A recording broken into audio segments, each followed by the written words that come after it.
जब जंगल की गहराइयों में डैनी अपनी बाइक चला रहा होता है, तभी अचानक खलनायक थ्री फिंगर का खौफनाक चेहरा उसके पीछे दिखता है। यह एक तनावपूर्ण क्षण बन जाता है जो दर्शकों की सांसें रोक देता है, क्योंकि कहानी की गति तेजी से बढ़ती है। जैसे ही डैनी और उसके दोस्त होटल के दरवाजे पर कदम रखते हैं, उन्हें वहां का केयरटेकर कुछ खास खुश नहीं लगता। इस माहौल में एक अजीब सी खामोशी है जो बताती है कि होटल में कुछ ठीक नहीं है और कुछ अनकही बातें छिपी हुई है। इस होटल में एक बुजुर्ग महिला की चौंकाने वाली मौत होती है, जो इस डरावने माहौल को और भी गहरा करती है। यह घटनाएं सिर्फ खौफ नहीं पैदा करती, बल्कि दर्शकों के मन में सवाल उठाती है, जैसे कि क्या यहाँ और भी रहस्य छिपे हैं। केयरटेकर जैक्सन और तीन भाइयों के बीच बातचीत से जो खुलासे होते हैं, वो दर्शाते हैं कि वे सभी रक्त संबंधी हैं।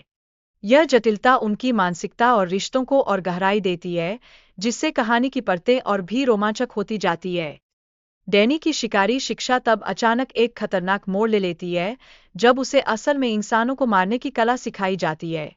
यह अनुभव न केवल उसकी नैतिकता को चुनौती देता है, बल्कि उसके मानसिक स्वास्थ्य पर भी गहरा प्रभाव डालता है। जब डैनी बिना बताए जंगल की ओर चला जाता है, तो उसकी अनुपस्थिति से उसके दोस्तों में चिंता बढ़ जाती है। उसकी खास दोस्त टोनी, जिसकी उन पर गहरी दोस्ती है, विशेष रूप से परेशान होती है और वो उसे ढूंढने की कोशिश करती है। डैनी की मानसिक स्थिति, जो तनाव के चलते बिगड़ती जा रही है, और जब वह दवाइयाँ छोड़ने का फैसला करता है, तो यह उसके लिए और भी समस्या बन जाती है।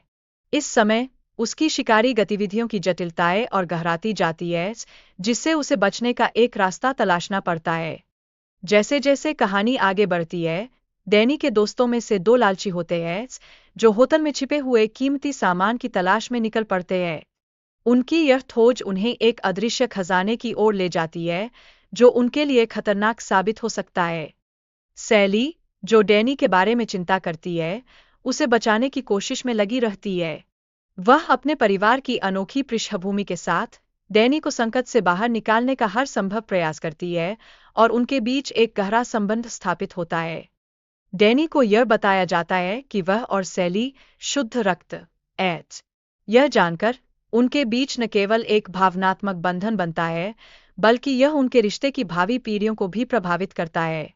यह कहानी में एक नया मोड़ लाता है। दूसरी ओर, डैनी की नशे की लत उसे होटल में कैद कर देती है। उसके दोस्त बार बार उसे वहां से जाने के लिए कहते हैं, लेकिन वह मना कर देता है, जैसे कि वह अपने अंधेरे रहस्यों के साथ जीने की कोशिश कर रहा हो। होटल के अंदर एक खौफनाक दृश्य सामने आता है, जहां लोग मानव मांस का भक्षण कर रहे हैं। इस दृश्य ने डैनी और उसके दोस्तों को एक खतरनाक मोड़ पर ला खड़ा किया, और अब उन्हें भागकर अपनी जान बचाने का प्रयास करना है। एक निर्णायक क्षण में टोनी और डैनी के बीच जब संघर्ष होता है, तो डैनी अपने परिवार को प्राथमिकता देता है। अंततः उसकी चूक से टोनी की हत्या हो जाती है, और यह घटना डैनी के दिल में एक गहरा छेद छोड़ जाती है।